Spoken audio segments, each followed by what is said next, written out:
Mathematical functions follow an equation, usually a variable in relation with another. For example, y equals x plus 1. When y increases, so does x. This graph goes on, and as x becomes infinitely large, so does the value of y. Let's take a look at another function. Notice that the gradient of the function becomes gentler until it almost becomes a straight line when x becomes large. When this happens, y does not become infinitely large as opposed to x. This is known as a convergent function, where it approaches a countable value as x tends to infinity. We call this value the limit of the function. A limit is the value that the function approaches as the variable tends to a declared value, but not exactly reaching the declared value.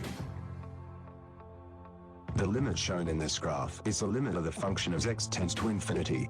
Limits may exist in other forms as well. We may also declare that the limit of the function as x tends to the value of 10 to be roughly 0.5. In our first graph, we can say that the limit of this function as x tends to 5 to be 6. We've covered the basics of functions and limits. Now let's take a look at more complex examples. Limits can be classified into 4 cases: real or infinite limits, at real or infinite points. In the first case, we look at real limits at real points.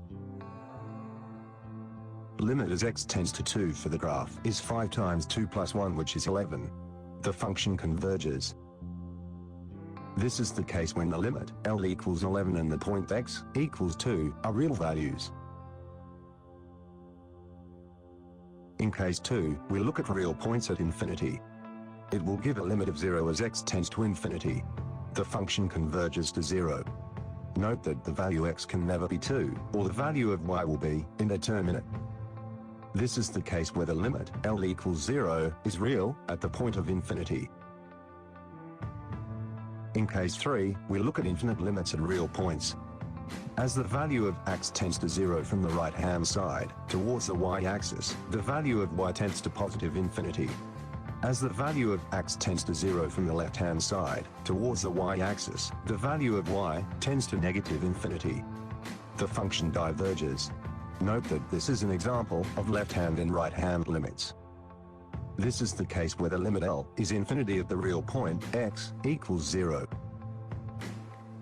And finally, we look at case 4, where we have infinite limits at infinity.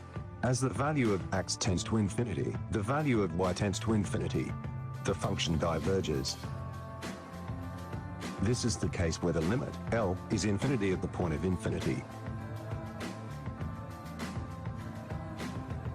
By looking at 4 cases of the limits of function, I hope you will better understand the idea behind them. We've come to the end of our learning. Feel free to rewind and relearn.